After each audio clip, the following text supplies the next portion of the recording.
Good evening, ladies and gentlemen, and a warm welcome to our consumer seminar today. It is truly a pleasure to have you to join us.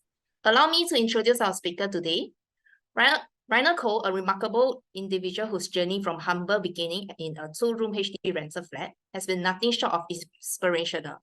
Driven by the desire to escape poverty, Ryner embarked on a relentless pursuit of financial literacy.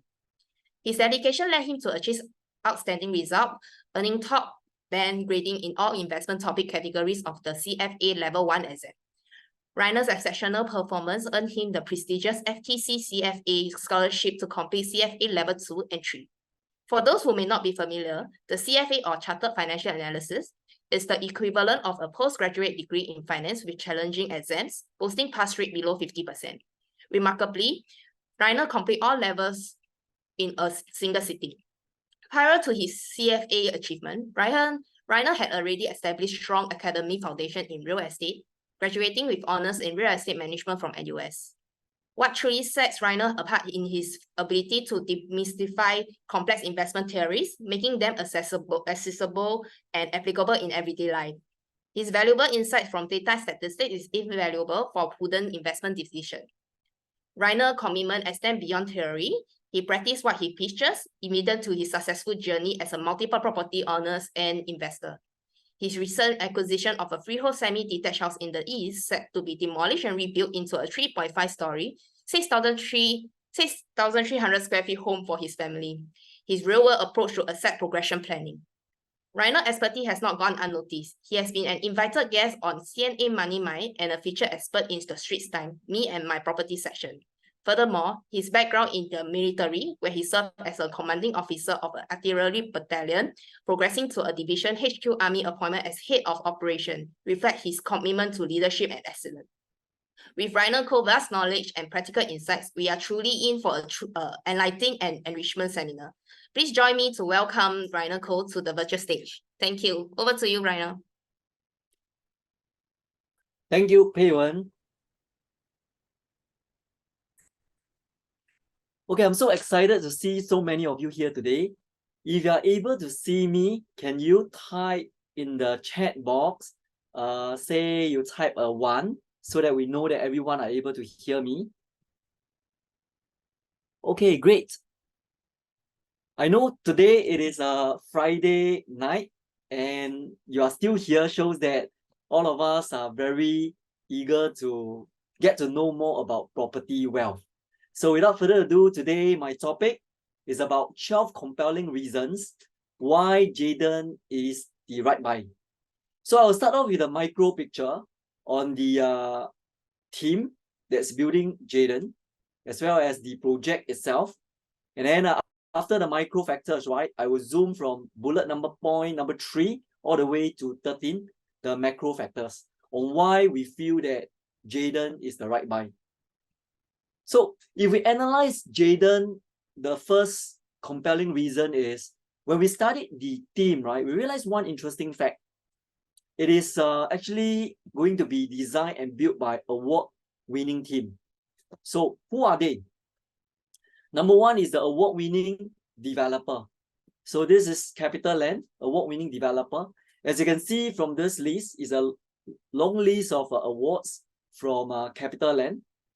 And the awards on the right, and one of the very prestigious awards, the FIACI World Prince Excellence Awards, are also one of the awards that's being won by the CapitaLand. So we have a very strong developer with very strong track record that actually developed this Jayden. As you can see, these are some of the showcase of the project, like One Pearl Bank, Canning Hill Pills, Sengkang Grand, Deliden. So in addition to that, it is also being designed by this, we call it an award-winning architect, Sabana Jurong Consultant Private Limited. So these are the awards that you can see from my left all the way to the right. So there are numerous awards that's being won by this consultant. And one being the FIACI World Prince Excellence Award 2018 as well. So we got this very strong team that is designing this Jayden. And these are some of the showcase from this Jurong Consultant Private Limited. And not only that, even all the way down to the landscaping. Okay, we also got this award-winning landscaping called Cohen Design International Design Private Limited.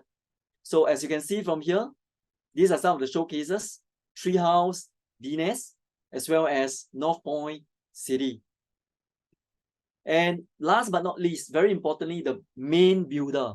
Okay, main builder is Wohab Holding Private Limited. So you look at the awards that this builder won, right? Is amazing. 588. Why showing this part of the story is important? Because it actually gave us the confidence of the quality of the final product. That one, when we invested, right, we have that assurance and confidence that we'll get a very quality product. So that is the first one compelling reason why Jayden is the right buy. So as you can see from here, these are some of the showcase of this Wohab track record, ranging from, these are the few project that you see from this images here. Well Hill Residence, Pasir Ris 8. Point number 2, I'm zooming deep into the micro picture, which is the, we call it the design inspiration of this award-winning project. So as you can see from this particular slides here, let me go into, shift this bar a little. Okay, a picture speaks 1,000 words. It is going to be a majestic tower, towering all the way up to the 40th floor. All right. And it is slated, as you can see from here, Green Mark Platinum Award.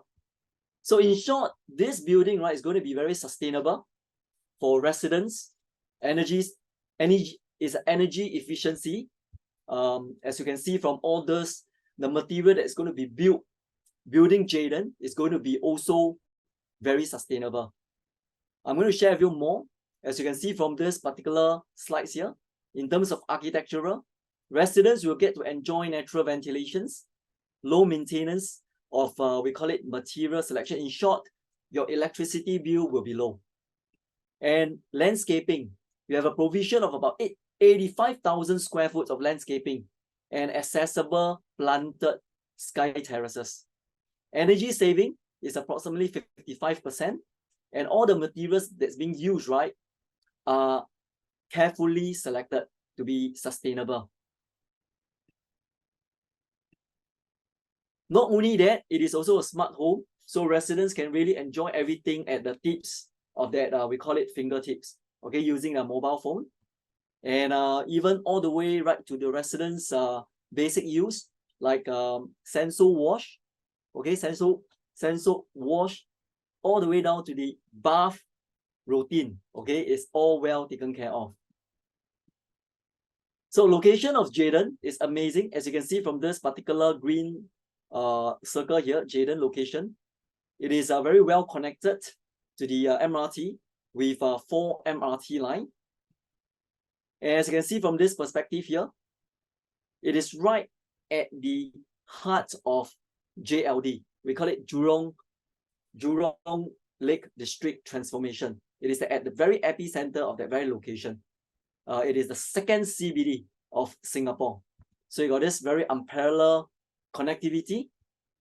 Not only that, as you can see from this particular location here, it is actually very seamlessly connected, okay, to 3 mega mall: Westgate, GEM, IMM. So can you imagine the lifestyle, the convenience staying at Jayden?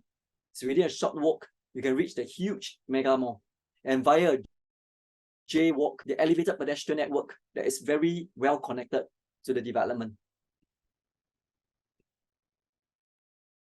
So the value proposition for Jayden, it is first and tallest mixed-use development in a Jurong Lake District, well connected, seamlessly connected to the future Jurong East Integrated Transport Hub that offers a huge connection to the major hubs.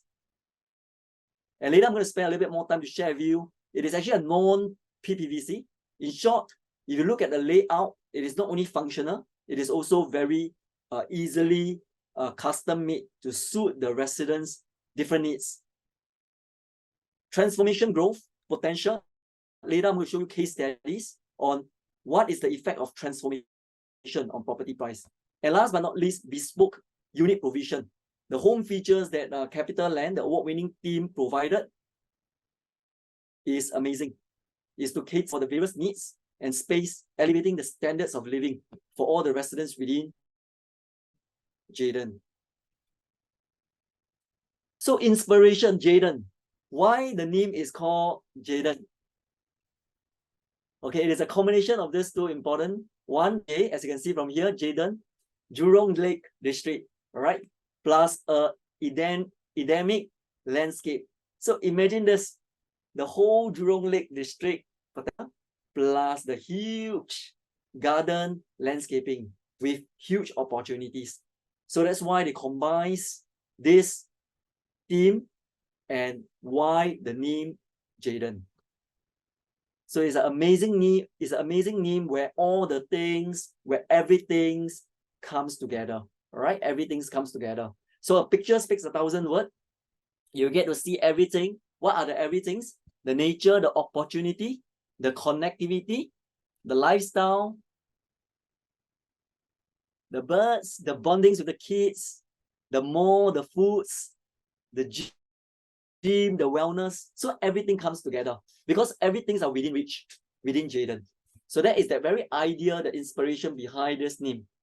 So let's zoom deep into the architectural concept inspiration. So as you can see from this Jayden, as you can see my cursor here, if you look within the 0.5 click radius all the way out, it is a combination of many gardens.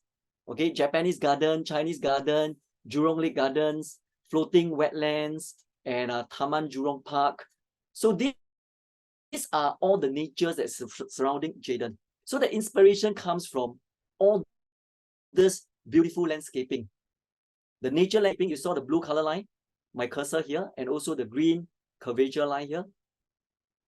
So the architectural and the landscape concept were inspired by this very Jurong Lake garden, the very large nature, like a meandering water edge. Okay, so we later get to see the inspiration of all this water edge, nature, curvature of the blue and the green. So they actually superimpose, okay, the blue cursor here, as you can see, Jurong Lake, inspired by the Jurong Lake. You see the contours, the parameters, and superimpose it into that very, we call it Jayden landside, to gain that inspiration, to bring the whole Jurong Lake feel into Jayden. As you can see, not only that, they also studied the woods and the stones, the texture, all right, the texture. They want to bring that nature into Jayden as well. They want to harmonize the nature, okay, with the urban, iconic 40th story, beautiful tower. So that when residents stay in it, right, they can already enjoy that kind of natural feel in a very few-dimensional way. Not just the landscaping part, but also the textures, the feel. So these textures, the feel are all being inspired when they start to design about this Jayden. So you can see from the vertical facade orders, the podium is designed with a simplified curved facade so that it can actually stand that very language of nature, okay, to let residents feel when they go into this particular Jayden, right, they can feel that they're getting out of the bustling city. So as you can see from here, even all the way down to the facade articulation, okay, the way they orientate, remember, a Green Mark Platinum Award doesn't come easily. So for every small little details, like the orientation of the tower, the majestic 40th story tower, they do in a way that it must be gaining a good, we call it well cross ventilation. And all the units are facing towards the north-south orientation, as you can see from this blue arrow line here. And they also painstakingly ensure that the corner units, as you can see from this corner unit, mainly comprising the 3 bedrooms and premium units. The corner units, you'll be able to get maximum view, light and air, as you can see from this arrow here. And the vertical expression of the facade, remember the stones and the woods, the textures, they want to bring in the textures as well, okay, into this particular third picture here, on this particular vertical brown, as you can see from here. And finally, that's where they bring the whole garden landscaping. So we want to maximize the whole greenery within the whole Jayden area by bringing it to the deck area as well as the 24th floor, we call it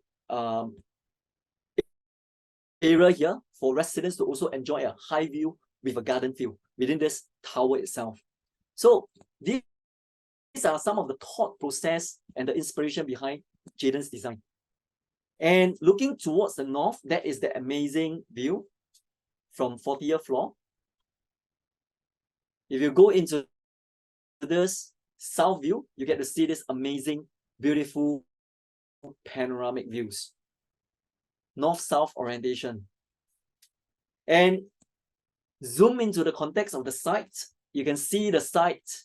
This is the site of Jayden. Okay, this is the 40th floor Majestic Tower. The setback are luxurious. So from one point to another point to Jurong East MRT station, very walkable. It's about 152 meters, but wide enough for you to minimize the noise. 152 meters is approximately 3 times 50 meter pool. So you can imagine it's really quite a good buffer to make sure that residents enjoy very minimum noise from the MRT, yet enjoy the convenience of MRT. And from this point to the next commercial 4-story building, it also has a good buffer of 56 meters. So it is well spread in terms of the setback. So Jayden, as you can see from here, total there's only 360 units, very low density for you to enjoy, very low density. And it comprises 1 bedroom plus study, 2 bedroom, 2 bedroom, 2 bedroom plus study, 3 bedroom, 3 bedroom plus study premium.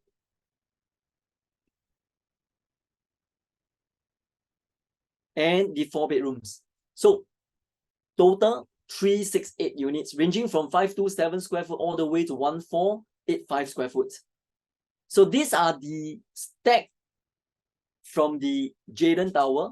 Generally, as a guide, you can see that the big units are all at the corners. Remember the big units, the way the architect designed it, you get a maximum view from both sides. Okay, for the 3 bedrooms, generally the corner units, you get to enjoy nice maximum view, light and wind.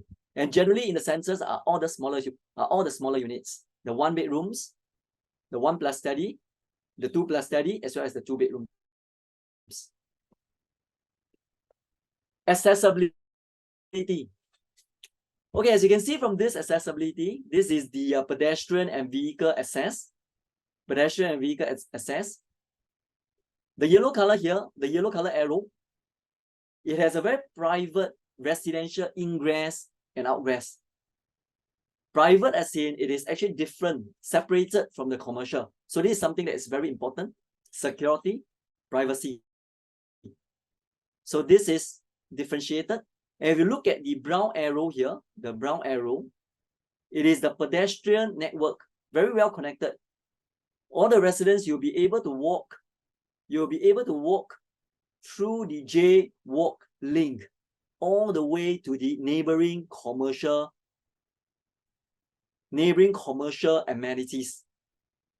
Not only that, you can also walk to Jurong East MRT as well via the J Gateway, because it's a pedestrian, very well connected pedestrian network circulated within the whole of Jayden area. As you can see from all this different point, very well connected. This is the 2nd floor commercial and J-Walk. And from this J-Walk connection, you go to the MRT station. From this, provision of knockout panel for future connection to the neighbors' developments. And this is another provision as well. And in fact, it is well connected to the next, later I'll touch on in the transformational sites. to the next mega 6.5 hectare of white side. So generally in layman, it's very well connected via the J-walk. If you study the car park access from B1, B2, and B3,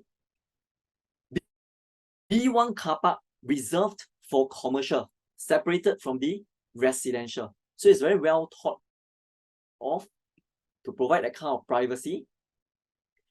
For basement 2 and basement 3 are where the residential car park are. So for residential car park, residential tower leave access to every floor except level 2 for privacy and security. So that residents, right? So that level 2, remember, is where the J-walk is. So that is where level 2, we call it level 2, the J-walk, the area, that heavy traffic, okay, they will not be able to just access to the residential tower lift.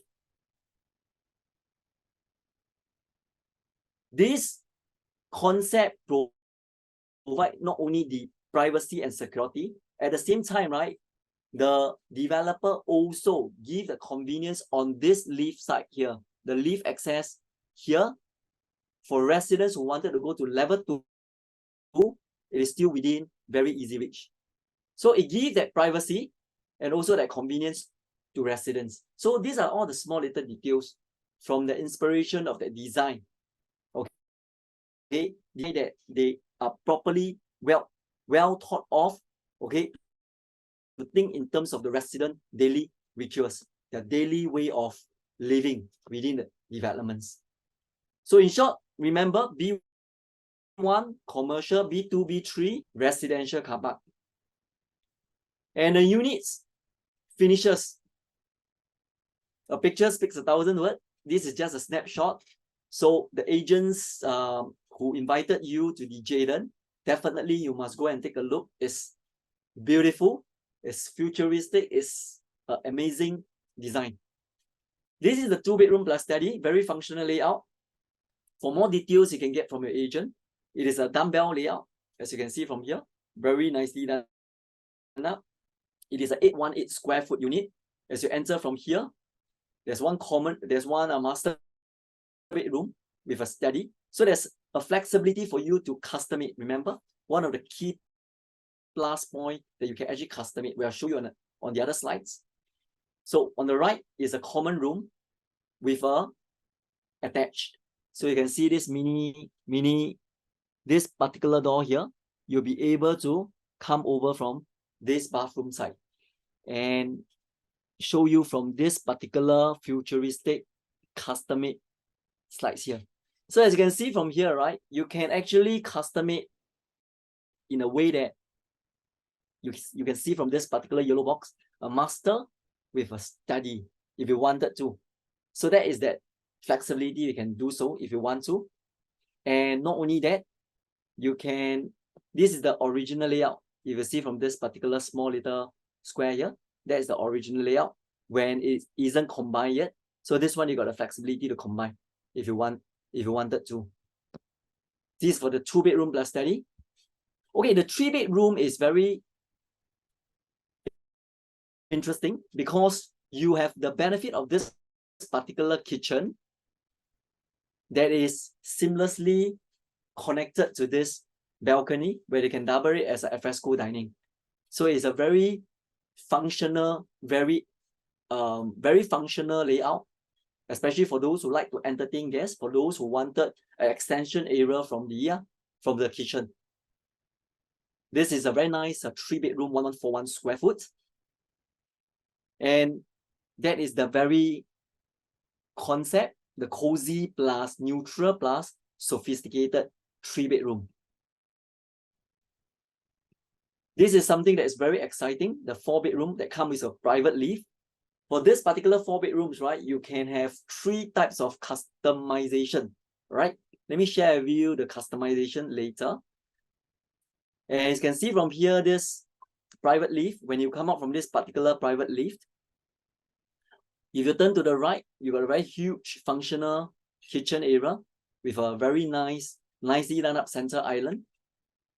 All the common room you're able to fit queen size bed, okay, like the 3 bedroom, 2 bedrooms, as well as 1 bedroom. On the master bedroom, you'll be able to fit the king size bed. So as you can see, this is the typical layout of that 4 bedrooms. But how do you custom it if you so decided to, depending on your lifestyle?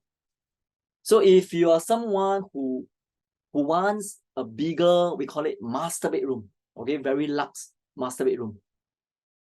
So you can actually knock one of the wall away and you combine this whole square here.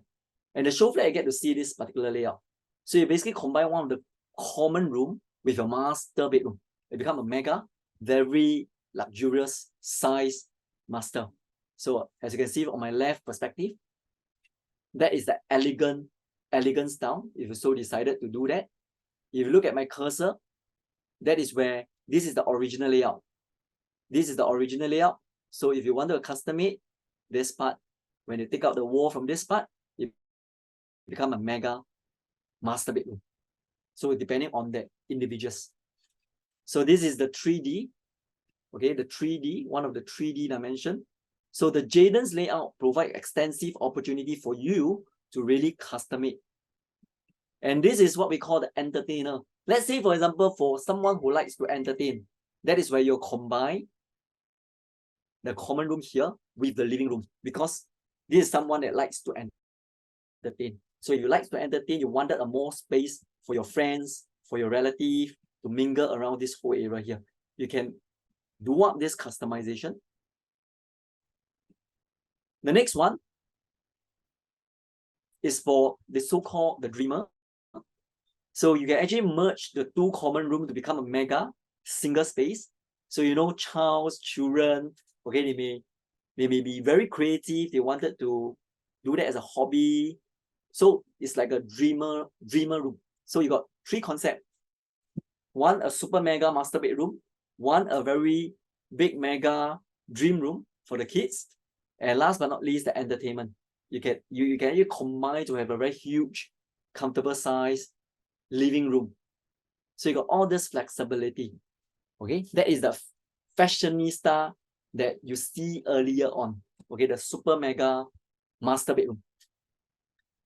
So not only that it is very customizable for the functional layout, okay, the provisions are bespoke. Okay, it's very carefully selected. Okay, very carefully selected. So share with you, very interesting, the 1 bedroom and the 2 bedrooms. The 1 bedroom and the 2 bedrooms, right, it comes with very innovative induction hook concealed under the countertop. Okay, so it's almost concealed. You thought you thought that it is a just a countertop, but actually it is actually an induction hob. All right, so it's this only for the 1 bedroom and 2 bedroom. That's why it's a bespoke provision. Okay, bespoke provision. You don't get to see all this in a typical development.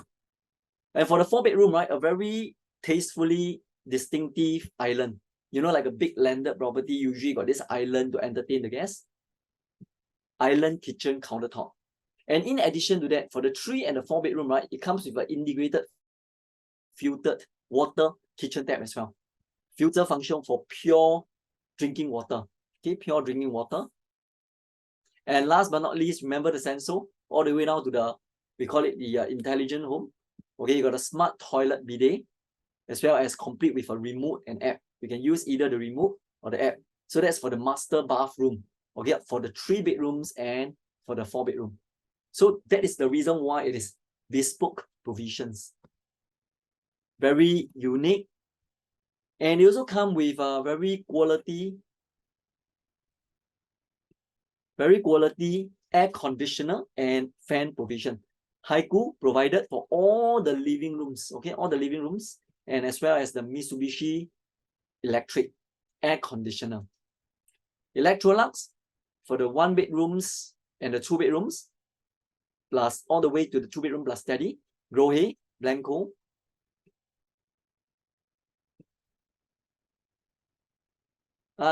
From this perspective, you'll be able to see this is where you see just a 2 line here, very thin line.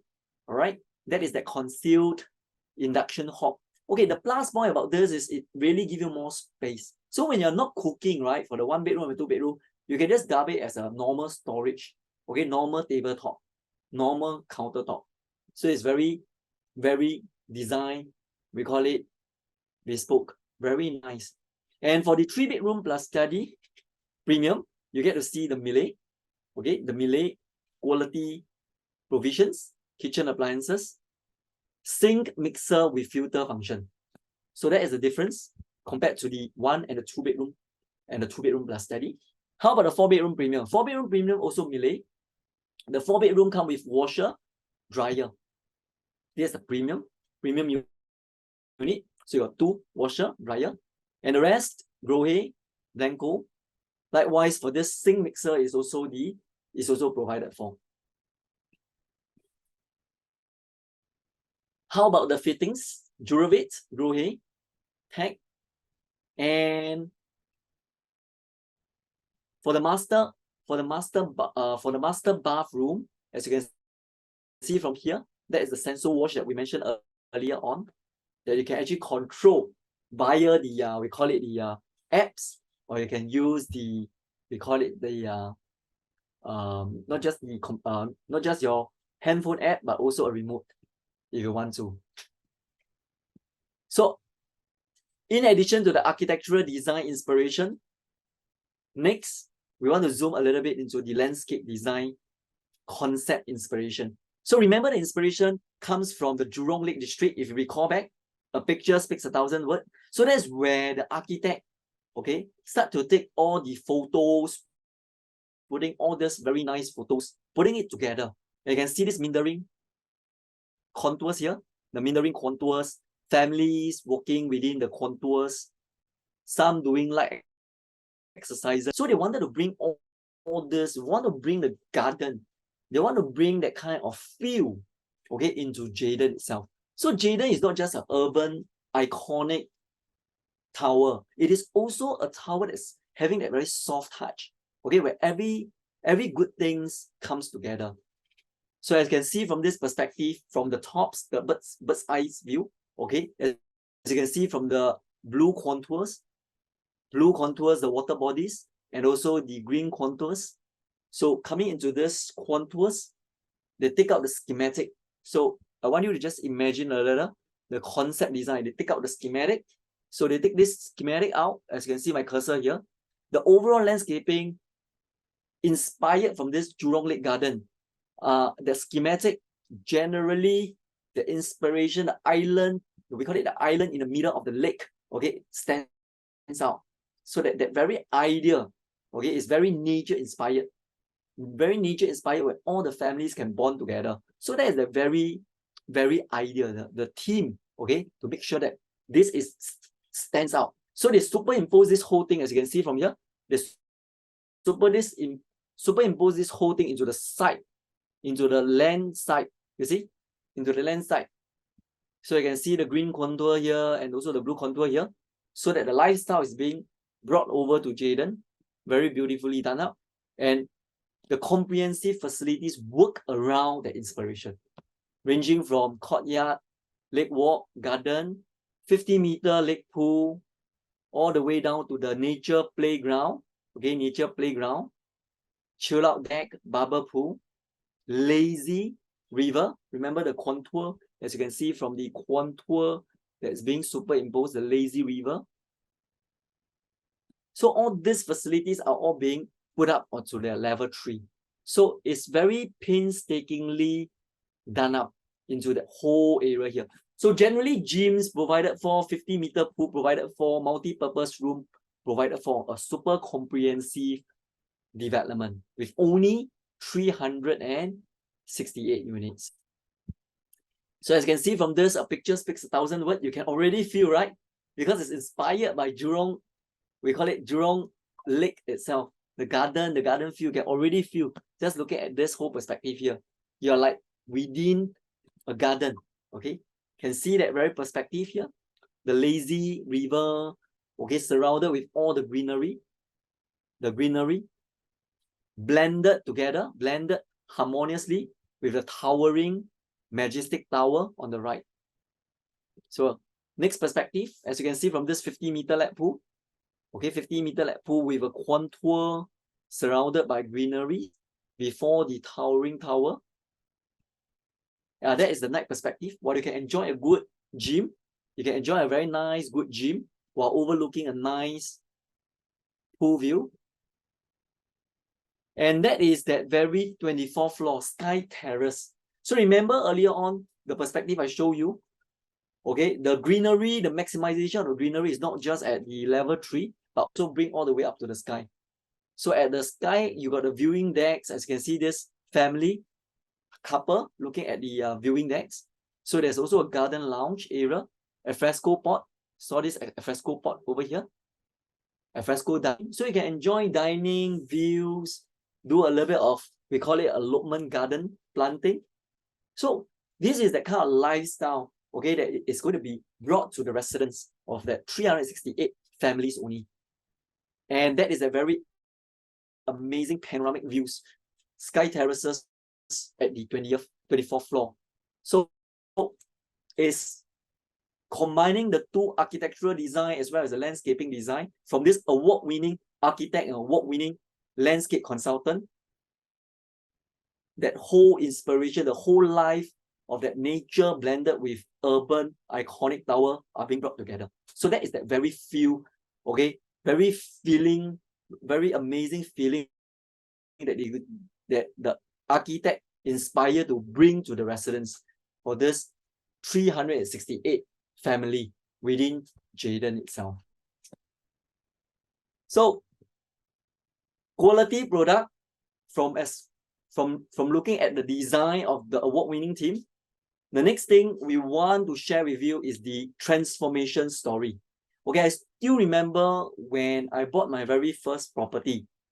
Okay, I'm one of the beneficiary of this transformation. If you are someone who believe in the government, okay, generally I believe in the government. Whatever they say, they will plan something. In Singapore context, yep, so far so good. Whatever they say something, they really do something.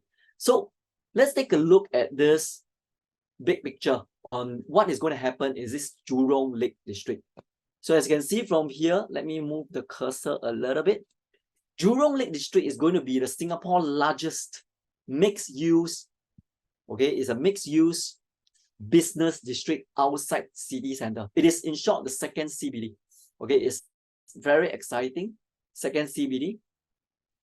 So if you look at this particular slides here, to put in perspective, Woodland Central is about 70,000 square meter. Jurong Lake District is about 200,000 square meter currently. So you're at a baby stage of transformation based on purely the existing development versus the plan. The plan is 1.4 million. Can you see the big circle here? There's an even big circle here that is referring to the CBD. The downtown core, 5.2 million. So 1.4 million is the second largest CBD based on the planning. So as you can see, regional, for those who stay in the east, happen to stay in the east, the Tampines Regional Center is only 130,000 square meter. And the Palembang Center is about 200,000 square meter, which is almost equivalent to our Jurong Lake District currently. But the potential for Jurong Lake District is planned for is 1.4 million. So that's the big picture. So you're buying at this stage. So if you believe in the story, you're buying at this stage based on the planning. So if you look at this timeline here, you are actually at 2023, where the launch of the JLD Innovation Challenge is, where the launch of a large mixed-use master developer site is. So of course, in 2024, that's where the completion of the rejuvenation of Chinese garden and Japanese garden. And in 2027, Jurong East Integrated Transport Hub and also the new Science Center. 2028, Jurong Regional Line Stage 2. And last but not least, in 2030s onward, the Cross Island Line 2. These are all in place, all right? And if everything, very unforeseen circumstances, this will be all the things that's been planned for within this Jurong Lake District. So is government, why government want to do this? Government mentioned, okay, they have a very high ambition in this whole Jurong Lake District, because they wanted to make it not just big, but also very, very sustainable. How sustainable? How big? Is as big as 6.5 hectare. That is a very, very huge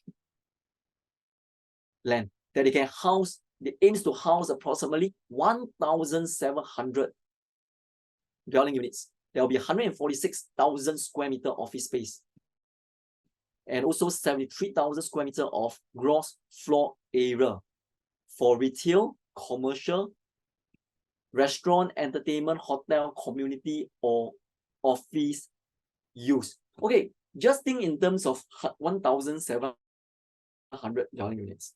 So these are all the potential home that will be coming. And just imagine you are now at a very early stage. You are almost like a first mover advantage, because we believe homes in Singapore in the longer term, 5 years from now, 10 years from now, 15 years from now, 20 years from now, if we believe in the Singapore government, we know that the price will increase. Why is that so? Because generally, everything will become more expensive. Labor costs, construction costs. So we are at a very beginning stage, okay? The first mover advantage at this stage. And looking at the office space that you see here, one thing that actually triggers us is the potentiality of a very ready tenant pool for potential investor who decided, okay, to own a unit in this Jurong Lake District, or we call it the second CBD. So that is that kind of potential that's all being planned for already. Okay, all being planned for. 6.5 hectares of white site, okay, which is well connected to Jayden. So that is that very perspective. You see, is the integrated transport hub that will feature a 27th floor of a tower block connected to Skybridge to a 8-story podium. It will comprise community, civic institution, as well as office tower and a bus interchange. Okay, bus interchange and a Jurong regional line. So Jayden, right? Okay, Jayden, as you can see from the picture here, the map here, Jayden is very near to this Jurong integrated transport hub. So on location analysis, you realize that Jayden is not just at the heart of the second CBD. Okay, it is also very well connected to the Jurong East integrated transport hub.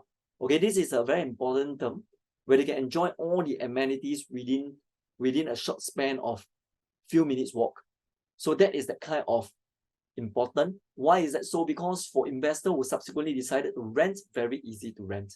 Later I'll show you some case study to why it is easy to rent. Not I say, generally we got the benefit of data. So in short, the largest mixed-use business and world-class sustainability district just outside the city center, the second CBD. So this is the recap from 2023. You're now at 2023. You're at a very early stage of transformation. And if you hold for 5, 10 years, if you believe the transformation story, transformation equals potential upside for price appreciation. How many of you believe, before I show you any statistic, okay, that we draw from the URA, raw data, okay, as a show of hand, go into the chat box. If you don't believe, you just say you don't believe. But if you believe, you just say that you believe. Okay. Okay.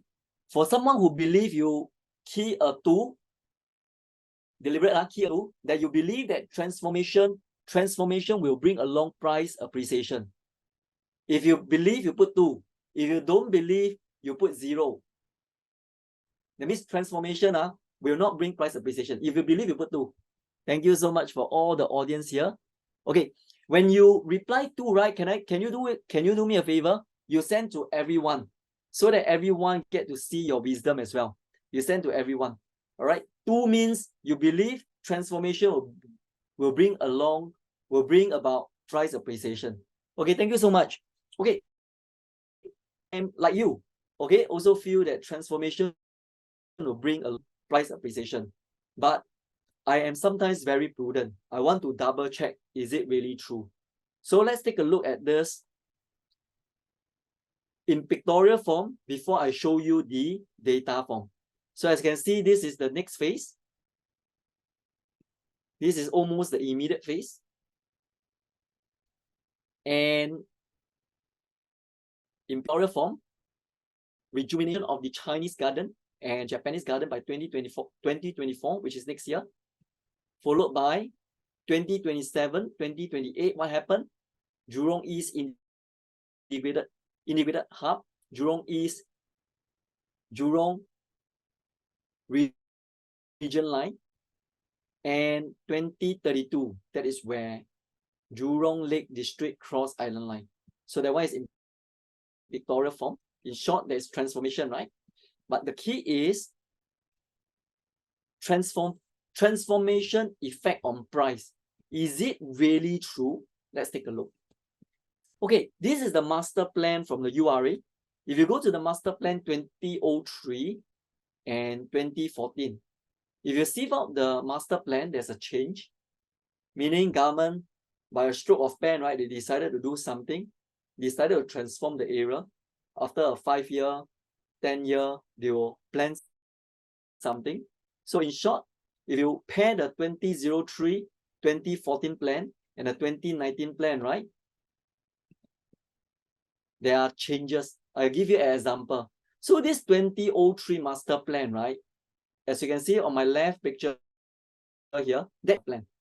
Yellow color means what? Means reserved for something, but they didn't say anything in 2003.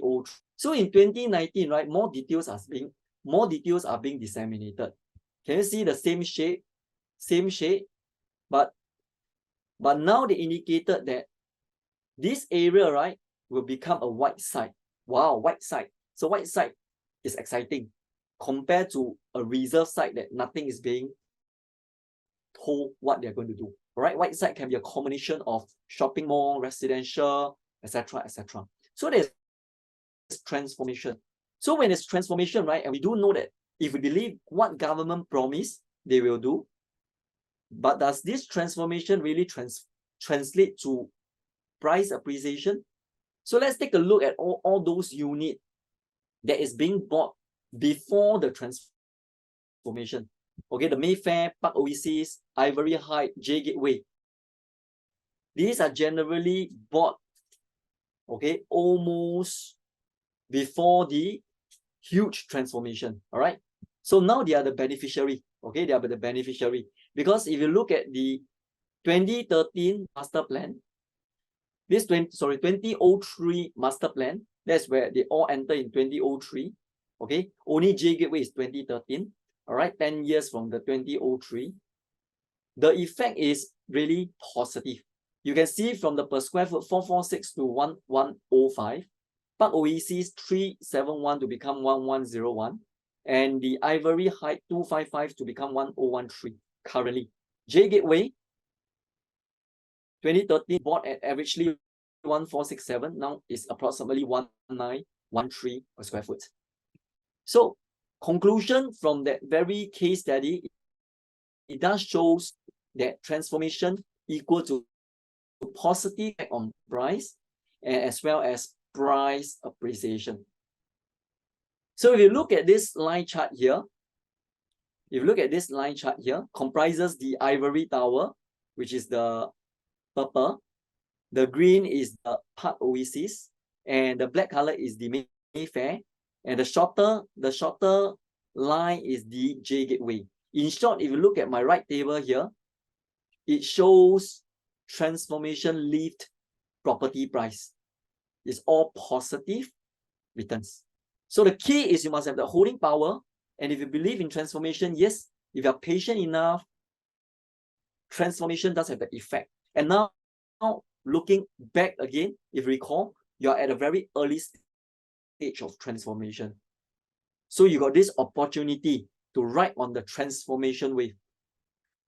The next point, number 4, superior upside potential for mixed use development. How many of you, a show of hand, all right? A show of hand. Oh yeah, you cannot show your hand here. Huh? Okay, a show of typing a 3. How many, if you believe there is a superior upside potential for mixed use development, mixed use means, for example, got retail and residential and MRT. If you believe, can you type a 3? If you don't believe, also type a 7. Don't believe, type a 7. Believe, type a 3. Thank you everyone for being so interactive, so that I know that I'm not talking to the wall, okay? Because all of you are so energetic. Thank you so much. So as you can see from here, right, I also don't know whether there's really a superior upside for this mixed use development. So I actually go and do a little bit of research. So this research, as you can see from this research, on my left column here, right, are all the mixed use development, ranging from Midtown Modern, Midtown Bay, Canning Hill Piers, the Reserve Residence, Blossom by the Park.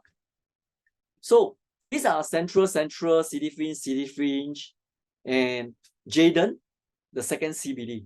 So I actually do a little bit of comparison by putting all the retail component now. I realized Jayden got a very huge competitive advantage.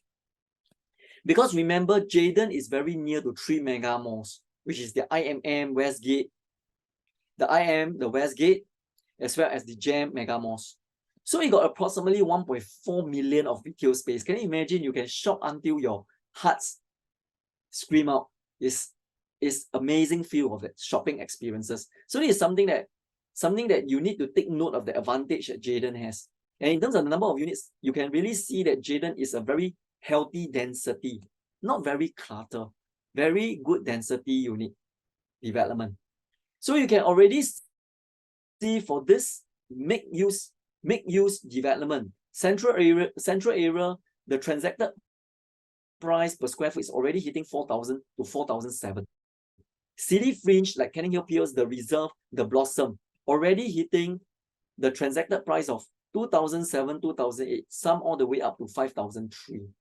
And these are all the contract rate. If you look at the take-up rate, right, you realize that generally the take-up rate for all the mixed-use development are high take-up rates, ranging from 55% all the way to 94%.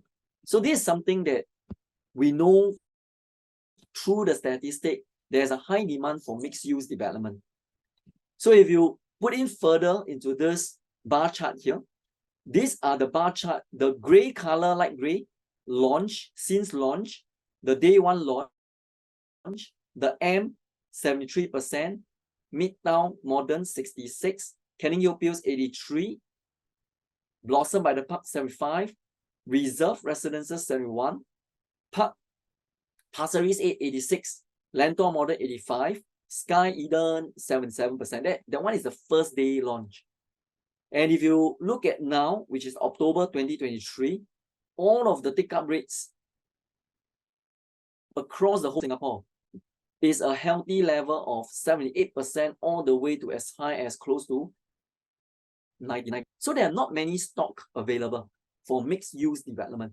And it also shows from the take-up rate, there's very high demand for people who want to have a piece of this mixed-use development. So bring you back into this Jayden again. From a short walk, you'll be linked to the wide site development. That is amazing. Because the site, 6.5 hectare of the wide site future development is a huge transformation. So it's a walking distance via the J-Walk. And if you walk further up a little bit more, you hit the ITH, Integrated Transport Hub Mixed Development. And not only that, you hit the 3 mega malls. As you can see from this perspective here, that is how convenient Jayden is.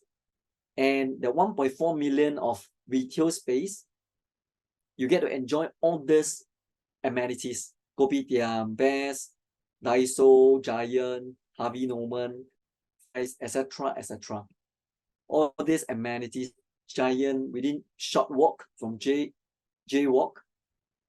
And to put in that feel, when someone owns a Jayden, right, the shopping experiences that's within their reach is almost 1.4 times larger than VivoCity. How many of you been to, I think I've been to VivoCity many times, okay? So I want you to just imagine this. If someone were to own Jayden, right? Or subsequently want to rent the Jayden out, right?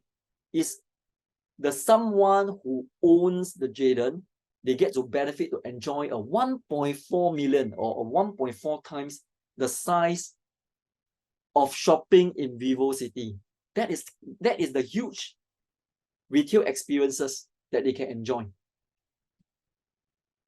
And a picture speaks 1,000 words. Looking at all this perspective here, not only that, those that can walk via the J Walk connection, like JAM, Westgate, and IMM, within short span of a few MRT stops, you hit the West Mall, Clementi Mall, Jurong East. Let me go into the slides here. Jurong Point, the Star Vista, as well as the Holland Plaza. So not only walking distance, you huge mall, but within a short few stops, you also get to hit other shopping malls.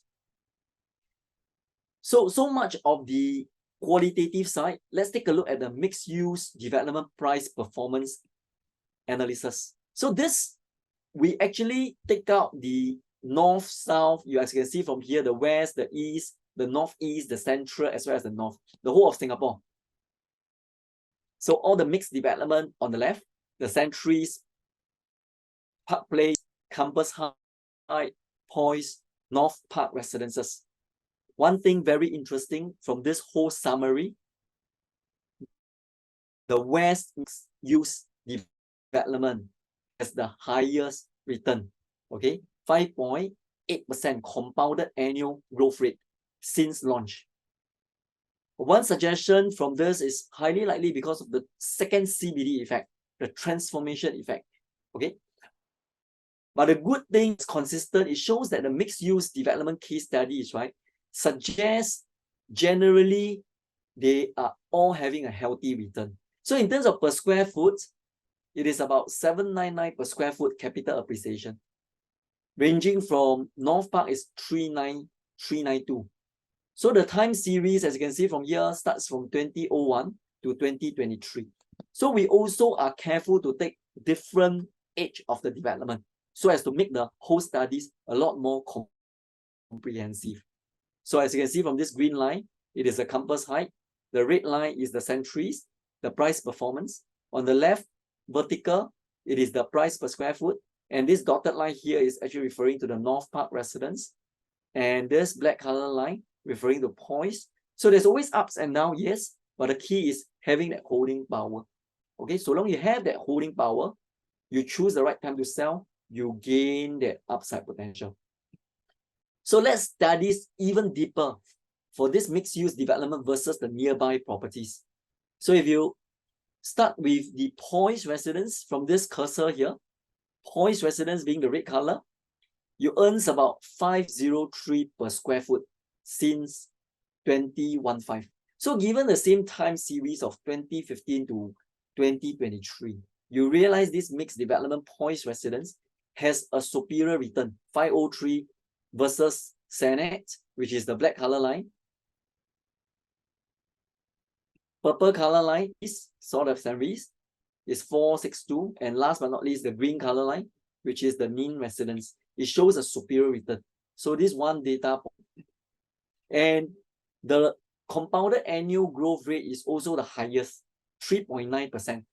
So earlier on is comparing the same time series, but now we are comparing since launch. So even since launch, mixed use development, the data here also suggested they also have a higher, okay, annual growth percentage. So this is for Poise residents. So let's take a look at another, the Centuries. So the Centuries also have shown consistent result. The Centuries, the red color line, as you can see from the red color line, if you look at the same time series from 2006 all the way to 2023, it has the highest per square foot, 799 per square foot, compared to 702 Lake Homes, Park Vista 332, and last but not least, the Lake Point condominium. It got a superior return. in terms of same time. If you go into the compounded annual growth rate per year since launch time, factoring in the different age of the properties, it appears that the mixed-use development also have a superior return. So this guy, the Centuries, earn a 5.8% per year every year, compared to Lake Home 5.1, Lakefront 3, Lake Point, Condominium 2.7, as well as Park Vista 1.9. So that one is the west area. How about the campus height? It shows the consistent result of a mixed-use development as well. In terms of quantum, 624 per square foot since 2001 versus the luxury Rivervale, La Vesta. And if you look at the compounded annual growth rate, is also the most superior at 9% based on the line chart. So per square foot increase since launch is about 624, superior than the nearby properties. As you can see in my cursor, nearby properties. North Park Residences, the red color line, North Park Residences using time series from 2015 to 2023, 392 square foot capital appreciation compared to the nearby properties. Annual compounded returns 3.3%. Also more superior than the nearby properties. And last but not least, Park Place Residences. You probably have been to Park Place Residences. A capital appreciation of 463 using the same since 2017. 463 compared to the nearby comparables. And a very healthy compounded annual growth returns of 4.1% per year. At a dollar per square foot increase since launch of 463. So in short, we see that the mixed-use development as a whole, the data does suggest that they own the nearby properties. So this is something that gives us that confidence why Jayden will do well. Because Jayden is a mixed-use development. And the amazing part, it has a huge retail component than many of the comparables here. So that is something that is very important for us to take note. So besides the potential upside, the next thing that we also want to study is it easy to rent? A question to all of you. Do you think it's easy to rent? If it's easy to rent, right, can you keep a 7? Jayden, being a mixed-use development, do you think it's easy to rent? If not easy to rent, just put 0. Don't be shy, because it's this webinar is supposed to be interactive. Okay? You and me, yes, I also generally feel it is very easy to rent, but I did some analysis using a proxy. I used J Gateway. Do you know where J Gateway is very, very near to Jayden? So using the J Gateway as a guide, generally the 1-bedroom rental, right? Based on the recent transaction, the 1-bedroom rental range is about 4,002 to 4,004. 2-bedroom is about 5,005 to 6,000. See my cursor. The 3-bedroom is 6,005 to 7,350. And the 4-bedroom is 7,300 to 9,700. So looking at some comparison, if you look at the bar chart of this J Gateway, okay, how it reads is on the left, it is the transacted per square foot for J Gateway. Why use J Gateway? Because J Gateway is about 350 meters away from Jayden. It's one of the best proxy. So I use J Gateway. But J Gateway is not truly a mixed use. So using this J Gateway as a proxy, if you look at this comparison to Bedok Residences, Poise Residences, One North, Hillian, something amazing happened. We realized that the achieved per square foot transacted, right, is even higher than some of the mixed use in other areas. So on in-depth analysis, right, we will realize that the potentiality of the rentability in this second CBD is very high. Because of the earlier, remember, the huge employment within that area, the 3,000 multinational companies that's resided there. So it's actually not surprising after you factor in all the qualitative factors within that whole development. So the red bar stands for what? This red bar here, okay, the J gateway, this is the 9.23, the highest achieved transacted per square foot. That is the average 7.05. So even looking at this 7.05 average for J gateway, right, it is superior than the nearby, not nearby, the other area use development. So what we can get from this data is to say that if J gateway already got such a high, strong rental, how about Jayden? Jayden is right smack at the heart of JLD. So this gives us a lot of confidence that Jayden would have also the same performance, high rentability. So as you can see from this perspective here, Jayden is here. Can see the Jayden here. Can see the green color line. The green color line are all the connected lines that Jayden will ultimately be Westgate, connected to integrated transport hub, connected to the JTC Summit, and many other things.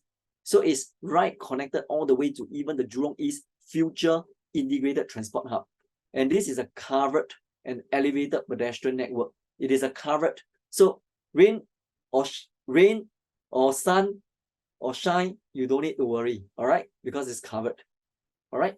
And you'll be also connected to this Jurong East integrated transport hub.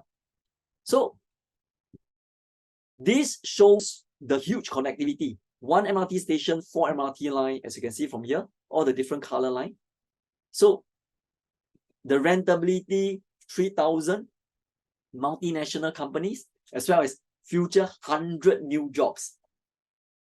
100K, 100,000 new jobs. So these are all the potential tenant pool that Jayden will get to benefit. So from all this, yes, we feel that the rentability is very high. So it also means when the rentability is very high, right? The price, what we call the risk level, okay, of Jayden will reduce to the minimum. The perspective here, it is really right smack at the epicenter of the JLD, okay, at the center of or what we call the heart, okay, the heart of JLD, Jurong Lake District. So from these two perspectives, this is from the MRT line, for you to see the different MRT line, well connected. And Jayden, can you see the 3 circle here? From this 3 MRT station, this 3, it is almost right at the center here. It's very, very well connected. So after having had the case studies from a mixed-use development, as well as the rentability, next, why Jayden? One word, rarity. Can you see this picture, ladies and gentlemen? What is this? See if we can interact. What is this? From this perspective here, can anyone tell me what this look like to you? How many of you feel that it's a desert? If it's a desert, can you put a 5 for me so that we continue to be interactive? If you think it's a desert, yes, it's a desert, you're right. Okay, so what is the value of water in a desert? Do you think it's valuable? I mean, we have to scoop it in a desert. Do you think the value of water, is it valuable? If it's valuable, can you put yes? But if it's not valuable, you put no. Is water in a desert valuable? If it's valuable, you put yes. Okay, yes. Someone would say very valuable. Can you do me a favor? Can you all send to everyone so that we learn from everyone? Because still a lot of you actually send to the panelists. So when you send to the panelists, right, you put on the scroll down bar, there's one selection, you send it to everyone. Okay, you send it to everyone so that everyone can benefit. All right. So yes, I also feel water in the desert is valuable. So why is the water valuable? Can somebody type something? Why the water in the desert is precious or valuable? Why is that so? Why is that so? Why is it valuable? Why is it precious? Okay, rare. Yes, you're right. Rare. Okay. I agree with you. It is rare. It is limited. It is scarce. Correct. It is rare. It is scarce. It's limited. Well, why these pictures comes to me? Because I feel, okay, the reason why the water is rare, does it lead to this conclusion? Water in the desert will preserve value. That means the value, the water, the value of the water will continue to be preserved there. There will always be a value for the water because in the context of rarity. In the context of rarity. So, do you think water will continue to be valuable in the context of desert? If the answer is yes, you raise your hand. And not raise your hand, you type yes. Okay. Is water continue to be valuable in a desert context? Okay. Thank you so much for your interaction. I personally feel yes. Okay. It will preserve value. So Jaden, right? I personally feel it is like the water in the desert. Why? Not because I say, because of the facts and figures. We take out the whole of Singapore, the mixed use development that is near integrated transport hub. So if you look at this, the whole of including the latest, the reserve residences, in total, right, there's about 368. This is for Jaden. But if add everything, right, the whole mixed use development that's very near to the integrated transport hub is about 7,197. If you divide it by the whole total stock of Singapore, in short, it is rare. 1.8% only. It's less than 2%. That is that kind of rarity. That's why that analogy is like the water in the desert. If water in the desert can preserve value, there will be a preservation of value for Jaden because it's rarity, it's limited in supply. You see how near it is from this side here, Jaden? Okay, it is like akin to living in an integrated hub because it's so near. Walking distance to the integrated, the future Jurong East integrated transport hub. Not to even mention also with a library. So for parents who wanted your children to cultivate good reading habits, they are very near to the huge Jurong, okay, Jurong Regional Library. So that is that very reason that we feel Jaden, okay, being rare will preserve that value. So Jaden, with a mall at first level, there are 7 commercial units, is connected via the J-Walk to Jurong East MRT as well as the bus interchange in future. Residents is really like enjoying the convenience and accessibility akin to living above an integrated transport hub mixed development. So that very Jaden that we have. And of course, the 7th bullet point I want to share with you, in addition to the rarity, you already know how rare Jaden is and how first mover advantage you have to go into Jaden. The next will be high demand. Are there demands or not? Okay, generally we know there are demands from HDB upgrader who aspire to own a condo. So let's take a look at these numbers. Question, how many flats have reached the MOP this year and the past 2 years? Let's take a look. 10,800 units these past 2 years. We got this huge amount of just NOP unit, the west area, waiting to upgrade into a condominium. So that's 10,000 just this year alone, right? This is where it is. We did a study, and this bubble here, as you can see from here, are going to be the MOP unit we did this year. It comes close to about 3,000. But in total, in the last 3 years, these are the last 3 years MOP unit. There is a potential demand who want to aspire to own a unit in the West. We are talking about 10,800 dwelling units, potentially grading to the commercial. So these are the potential demands. And if you look at the price trend of this HDB, you realize that it's really a good time for potential HDB upgrader to exit and upgrade because they can really sell at their HDB price at a very nice record price currently based on the price trend.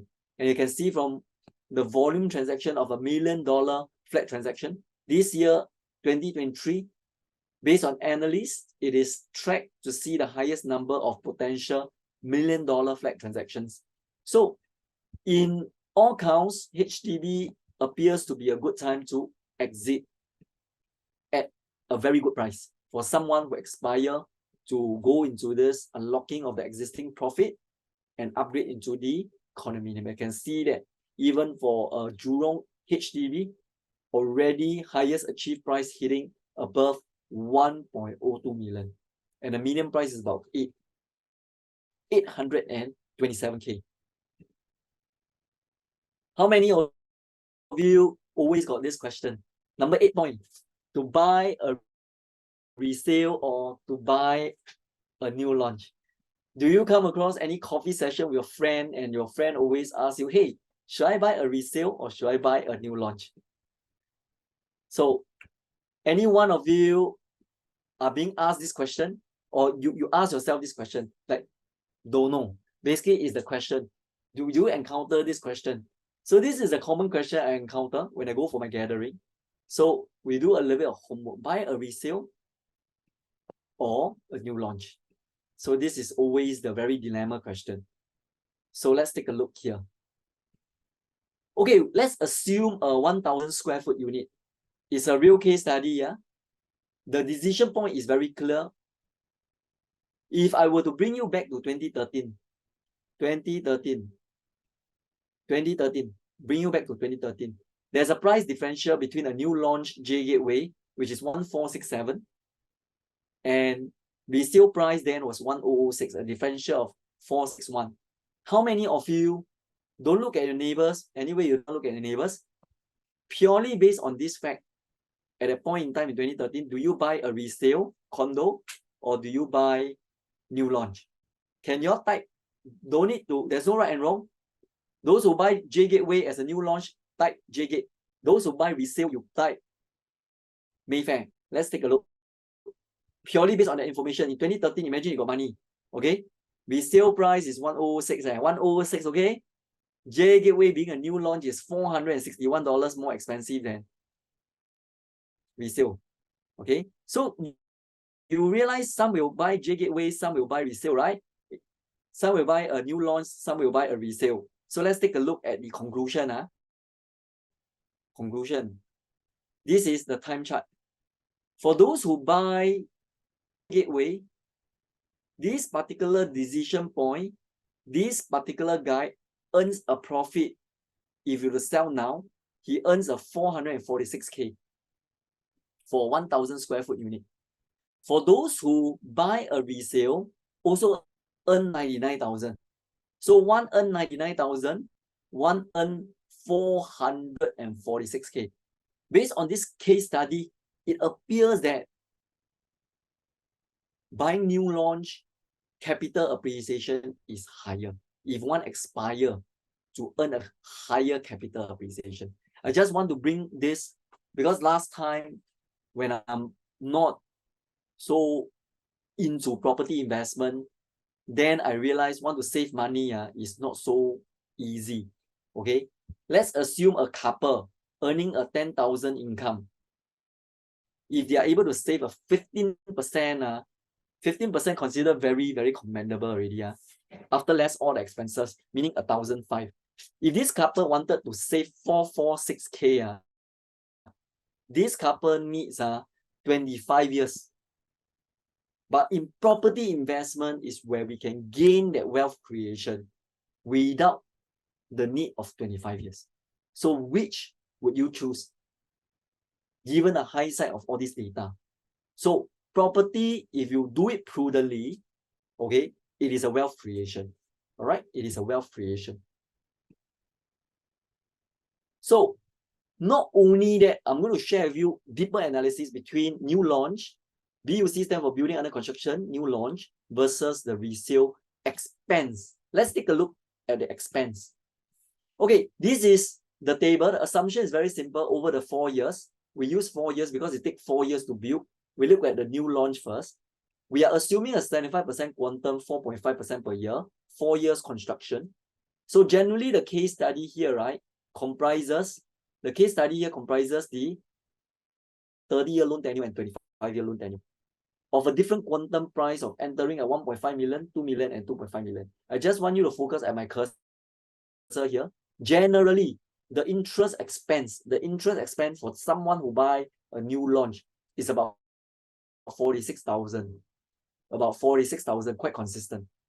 Okay, 46 to 76K, depending on whether he buy 1.5 million or 2.5 million. So if you use this compared to a resale.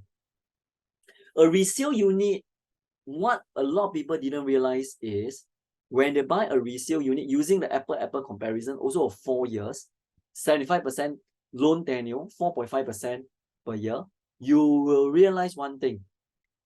You, as a resale, someone will have to bear the full brunt of interest expense. So you look at the interest expense, it will comes to a total of 226K to 374K. Because you buy resale, not only you got the full brunt of the interest expense, see my cursor here, you also immediately have to start to pay property tax as well as maintenance fee. So what looks cheap, remember just now that looks cheap may not be cheap. What looks cheap may not be cheap. Remember just now the differential, the per square foot. And not forgetting, buying a resale, right, is already older by how many years? If you're older by 20 years already, that means your lease remaining is only 80 years. Plus, not forgetting, you have to pay a much higher expense compared to a BUC. Remember the BUC earlier is about 40 over 1,000 to 70 over 1,000. But for a resale, it's about 220K to 370K. So let's put this graphically together. So generally, as you can see from the gray color area here, new launch expense divided by resale is about 20%. In short, the expense savings, the savings that one get if you buy new launch, which is not so obvious to the eyes, you will save about 180K to 300K. 180K to 300K, but you get a totally brand new unit. Here, we haven't even factored in the renovation cost. If the resale you buy also need to renovate, that means your expense is even higher. So this is something that this in-depth analysis will show you, at least bring you to the awareness. So how do you read this bar chart? 30-year loan tenure, 25-year loan tenure. This cream color is 1.5 million, pink color is 2 million quantum, and the gray color is 2.5 million quantum. This is, we are referring to the new launch. These are the expenses.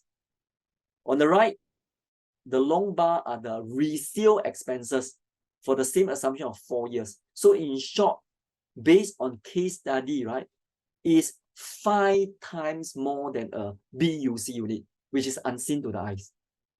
But now, because you are savvy, you attended the seminar, you now realize that, oh yeah, this is the cost that cannot be seen unless you really sit down and do the calculation.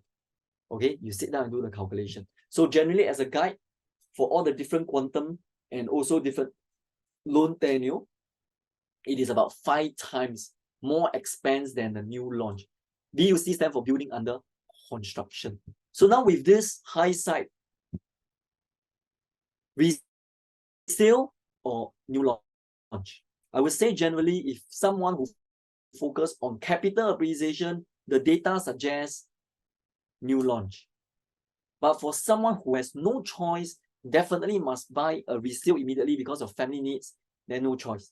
Okay, then no choice because no choice. But for someone who has the flexibility, then yes. And if the capital appreciation is one of the important factors, then yes. New launch do suggest a higher capital appreciation. Okay, how many of you, now we're moving on to the bullet point number 9, all right? How many of you got this question, or your friend asked you this question? Should I continue to stay in a HDB after 5-year NOP, or should I buy a new launch? Anyone ask you this question? If somebody asked you this question before, or you yourself got this question, can you type a yes? If you got this question, should I continue to stay in HDB, or should I buy a new launch? It's a very, very not easy question, especially if I'm staying in HDB. Thank you so much for everyone. So we actually did analysis. Since we are doing Jayden, right? We did analysis by pulling out the whole Jurong East HDB price index. So should I continue to stay in HDB, or should I buy a new launch? So same thing. We have to move ourselves back in this HDB. So if I were to use the same data point, 2013, okay, after a 5-year MOP, you realize that buying a first BTO earn a little bit of money. As you can see, the 5-year MOP for the 1,000 square foot assumption, it earns about 131K. But at this point, it's a decision point. You saw my cursor here? It's either I continue to stay. So if this guy continues to stay, right, he'll earn a 47K for the next 10 years, land. For the next 10 years, earn another 47K. But if this guy here, it can be yourself. It can be you. If you so decided to exit, cash out, you get into J Gateway at a point in time, the new launch, you would already sitting in a tidy profit of 446K. So the chart do suggest for those who aspire to create wealth creation, it's like playing a monopoly. Okay, so long you buy prudently, property is one of the ticket to wealth creation. We go deep into the analysis. Third quarter 2013 to third quarter 2023. What is this bar here? The bar shows the 4-room HDB flat and a 5-room HDB flat. 7th floor to 9th floor, 10th floor to 12th floor. This is the capital appreciation after 10 years. If they continue to stay in HDB flat, 49K, 38K. So that is the case study that we find out. So these are the case study. If they continue to generally stay in the HDB, they'll earn about 47K. Still earn, not too bad, after 10 years. But vis-a-vis, if then that decision were to enter into a new launch, of course, must enter prudently, don't overstretch. It is a 446K. So that is that very difference. So the rich, yes, does get richer if they have the flexibility to go into it. Of course, a lot of time also requires one very important factor. I still remember myself and my wife then, because of a transformation story, we almost didn't buy the unit because we almost are being taken over by the fear factor. Because I still remember my wife and myself wanted to buy the property. I think better don't buy. Because why? About to buy, I realized my hand shiver. But luckily, at the very last minute, we still just go for it lah. Since we already calculated it's prudent, and really never turn back. So what this story I want to share with you all is sometimes, a lot of times, is also the courage to enter the market. It's not just the intelligence or the analysis that you already have. We are coming to the point number 10. Currently, how many of you feel that the current interest rate is high? If you feel that the current interest rate is high, can you type a high for me? We are coming very closely to the end. Let's take a look. And thank you so much for everyone for being so interactive. Yes, you're right. I'm like you. I also feel that the interest rate is high. Okay, how many feel that interest rate is high, the price will come down? Okay, that means the price, you feel that the price will come down. Okay, if you feel that the price will come down, you press down. If you feel that the price won't come down, you press up. Okay, or you can press don't know, whichever. If you feel that the price will come down because high interest rate, okay, will come down, come up, or maintain. What is your overall feel? Okay, so you realize that there's a combination of up and down, because some of you actually answer to the panelists again, but never mind. Just remember, go to the selection bar to put to everyone. All right. So I also don't know whether it will come down or come up, frankly speaking. So what I did is I studied the whole interest rate trend. This part, you look at my cursor carefully. So the time series is from 2000 all the way to 2023. Can you see my cursor here? Okay, I just want you all to make sure that you all can see my cursor. If you see my cursor 2000, can you put a yes so that I know that we are on the last common page? If you are able to see my cursor here, I'm pointing the 2000 time series. You put a yes for me. Okay, thank you so much. Okay, so see my cursor now carefully. This red color line is the interest rate. Okay, it is the interest rate trend since 2000. You saw this red color line? Focus on the red color line. Okay, this red color line. Okay, let me pull the bar down. This is the red color line. Okay, so this red color line, right? You realize that the interest rate will go up and always come down again. Then it start to go up again. This go up, I call it rise 1. Can you see my cursor here? Rise 1. Because it's beginning to rise. Rise number 1. You rise, and then it become rise peak 1. This is called peak. At the peak already, right? The interest rate start to trend down again. Now it start to rise again. You see it? Rise again. Peak 2. Rise peak 2. Then come down again. Then this is where we currently is. Rise number 3. You saw the pink color bar? All the way rise peak now. Okay? I call it a rise peak 3. So interestingly, you now already know,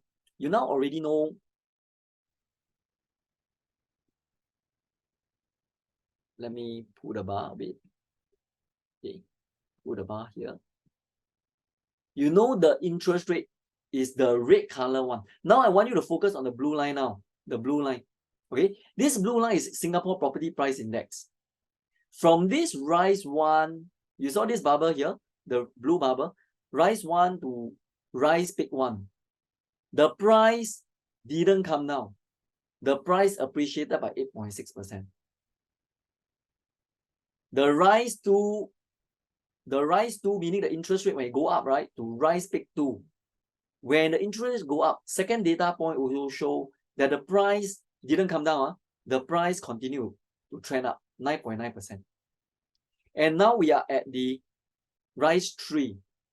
So based on the 2 earlier data point, when interest rate go up, not necessarily based on the data suggested, not necessarily the price will come down because other factors are at play. So for this rise 3, right, is consistent with the previous data. When the interest rate continue to trend up, right, the price from this rise 1, it is rise 3. This rise 3, you saw this rise 3 to the rise peak now is a capital appreciation of 11.8%. Interest rate go up, price go up. Based on this trend analysis, based on the data, not necessarily it will come down. So we go a little bit more in depth on the next slide. So imagine this particular rise peak 1, because you see the interest rate here, the red color at the very peak, right? At the very peak, the price is actually here, the blue color dot here. If this particular person were to still buy, he buy at this point, this guy, right, would have earned a 72.7% when he hit another interest rate peak 2. And then if you go further up, right, it will increase another 29.8%. So to understand this in a layman term, you look at this 1 million point here. So imagine there's only 2 decisions. If the person at this rise peak 1 decided to buy at 1 million, the same property at 1 million. In short, in this time series, right, the interest rate will always go up and down. But so long this guy were to buy prudently, right, when he hit another rise peak 2, right, this same property based on the property price index, right, would have already appreciated to a value of 1.727 million. And if you continue to hold, right, it will increase to 2.24 million. So if this guy were to enter when the interest rate is high, so long they buy prudently, yes, he gained a capital appreciation of more than 1/million. But if this guy can also choose not to buy any, he can choose to stay, then he will miss the boat. And if you want to enter now, right, you will have to pay a 2.24 million. It's a double whammy. He get to not earn the 1/million, but also have to buy more expensive. So the interest rate versus property analysis, I come to a conclusion, meaning to buy a property, right, the interest rate trending up or coming down, right, may not be the key factor for me to decide. The most important thing is whether at this point in time, okay, it is prudent for me to enter. If it's prudent for me to enter, and based on the other factors that's at play, if I feel that it's overall prudent, I enter already. So that is the analysis from the interest rate property price analysis. And we hope this will give you more data to make a more informed decision. And the point bullet 11, supply analysis. As you can see from this supply analysis, okay, how to read this bar chart here from 2004 all the way to currently 2023 January to September. Okay, the pink color bar is the uncompleted new launch. Okay, this is the uncompleted new launch. All right, this is the year time series. And the gray color bar, right? The gray color bar is the new private residential unit sold. Generally, I do the 5-year average and the 10-year average. Generally, just remember, based on the big data in the past 20 years, right? Generally based on a 5-year average absorption rate. What is the absorption rate? Meaning every year, roughly how many units will be absorbed by the market? Is about 9,007. Based on the 5 years and the 10-year average, is about 9,007 units. 9,700 units will be absorbed by the market. All right, based on this analysis. So if you go further, generally in the past 2006 all the way to 2013, in the past almost 17 years, okay, there's a few peak 1, peak 2, peak 3. This is the fourth quarter 2008. You saw the 2008. At this point in time, there's about 44,000 unsold units. This is in 2008. How about this one? Number 2, 2011. The 2011 got about 40,000. Here is about 44,000. Here is about 44,000. Here is about 40,000. And the number 3, this number 3 here, this number 3 is 2018, is about 35,000. So 44, 40, and this one is about 35,000.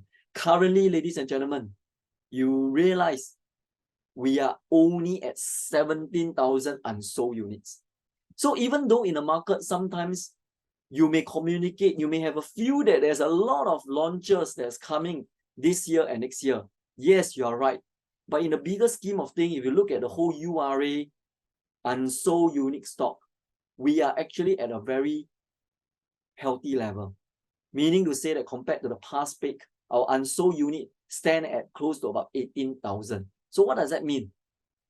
If you pair this with the absorption rate, it takes only 1.8 years, about 2 years, for the whole units to be absorbed by the market. And it's pretty healthy. In a way, it's pretty healthy if you compare to the past peak in 2008, 2011, and 2018, where it needs to take about 3.7 years to 4.5 years for the whole market to absorb. Currently, we only need 2 years to absorb. So are there oversupply? The answer is there's no oversupply. So if there's no oversupply, would the property price drop? So if you buy prudently, you buy early stage of transformation, high rentability, high upside potential, do you enter? So now you have a better data in terms of the supply to help you make a more informed decision. And of course, lastly is the cooling measures. How many of you feel that cooling measures from the government, will make the price of property come down or go up? No right and wrong. That means that there are so many series of cooling measures. How many say that the effect of these cooling measures will make the price up or down? Anyone say up, you put UP. You feel that it's down, you put a D. Okay? And if you think that don't know, you put DK. Don't know. Because also can don't know ma. Thank you so much. I think it's a combination. That's why it makes the market, right? Some put up, some put down, some put DK. Okay? So I'm like you also not too sure. So let's take a look at data. We fall back into the data. So this data, right? There are cooling measures. The question is, should you wait or should you just enter the market? Should you just wait? Let's take a look at the case study. Okay, this is a long time series from 2004 all the way to 2023. Generally, CM stand for the cooling measures 1, 2, 3, 4, 5, 6, 7. Later we'll show you the details. The date that's before 11 December 2011, right? There's no ABSD, additional buyer stamp. Any time period after that, there's a series of cooling measures on the ABSD. So that is that quick summary. So these particular tables, the CM, these are the dates where the cooling measures are being effected. 8 December 2011 is the first set of cooling measures, where the Singaporean, we have to pay a 3% ABSD. So my cursor here. On the 12th January, that's where Singaporean have to pay 7% ABSD. And on the 29th June 2013 is where the TDSR one, we call it a 60% TDSR affected. And on the 2018, right, is where the now not only that the BSD is affected, the BSD for first timer, right, also increased to 4%. It become a 4 plus 12. This is the 4 plus 12%. And the 16 December, this 16 December 2021, the ABSD is about 17%, and so on and so forth. On the 15th February, sorry, this should be 4, okay? This 15 February, right, 2023, the BSD start to increase to 5% and 6%, depending on the quantum. And last but not least, the 27th, the recent one. You realize the ABSD for second timer, right? For second ownership increased to 20%. So this is just to give you the dates, the CM, as well as the ABSD for the Singapore PR as well as the foreigner. Of course, with the latest one being 60%. Now, the most important part is I want to direct you to this bar here. For all the CM1, CM2, CM3, CM4, CM5, CM6, and all the way up to this CM7. Okay? How do we derive all this? It's based on the time series from here. For all the PPI, all right? From this time series here, all right? We translate into this digestible table. At that point in time, we make the CM as a base. So the base is at 1218 per square foot. Let's assume 1,000 square foot property. So it's 1.28. 1.218 million. So if the particular person, when at CM1, he decided to enter the market, that means not waiting. Now, he would earn a profit of close to about 800K, because now it's 2 million. But if this person at CM1 choose to wait, he would miss the boat of earning 800K, plus the fact that now he have to pay a 2 million. This one insight. The second insight is, we realize one interesting fact. Did you realize it's all plus? Plus 12%, plus 4%, plus 5%, plus 7%, plus 19.9, plus 6.6. The effect of cooling measures didn't result in the price drop. The effect is still positive, but a lot more manageable. Imagine with ABSD, with cooling measures, it is still positive. Imagine if it is without. If it is without, what will happen? Imagine no ASD. The price would have shot out the roof. That is what the government don't want. The government wanted to make sure that the effect, the purpose of cooling measures is to make the property market sustainable. So this is the case study that we find out the effect. So now, given this insight, you realize that should I wait? Should I wait? Or should I enter? If the past data will reflect in the future, should you wait or should you enter? So this is something that now, with a more informed decision, you will realize you can make a more prudent decision. And last but not least, what is the right pricing for Jaden? How many of you have an idea about a right pricing of Jaden? Let's take a look at this Jaden, a second CBD at the early stage of transformation. Let's take a look at the recent launches, the City Fringe, Grand Diamond, also near to the MRT. The highest achieved price is already 2,008 for a 16th floor. Lowest floor, 2,618. One is a first floor unit. The reserve achieved transacted is about 2,873. The lowest floor is 4th floor, transacted on the 26th May 2023. The reserve. This is a mixed development at the we call it City Fringe. How about the Blossom by the Park? Already a 2,730 per square foot at the 26th floor, and the lowest floor is 19th floor at above 2,654. And last but not least, Pine Trio, not so near the MRT, but also achieved above 2,007, a City Fringe, And then the lowest floor unit is 2006, which is 18th floor. And our Jayden is a second CBD location, integrate, we call it a mixed use development, okay, and well connected to the 3 mega mall.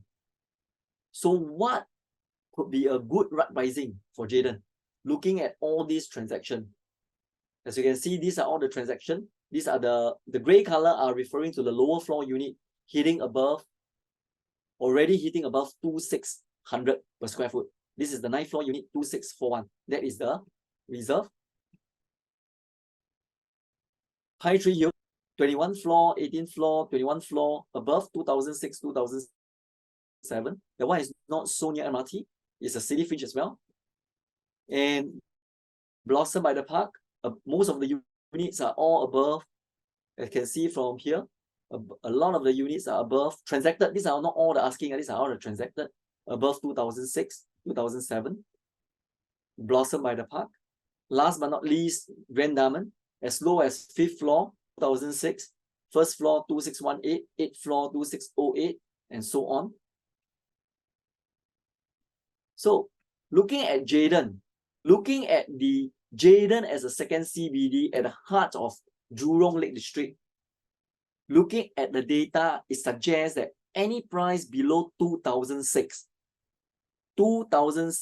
and below, any price for a Majestic Tower, the 40th floor, we feel it is a right buy. If you hold for long term, all right? If you hold for long term, based purely on transacted per square foot. As you can see, 1st floor already 2006. High Tree Hill, not near the 18th floor already 2006. And Reserve, yes, mixed development city fringe near MRT. 4th floor already 2006. Jayden, award-winning team, right smack at the heart of the JLD, second CBD. Any price below 2006, we feel it is the right buy.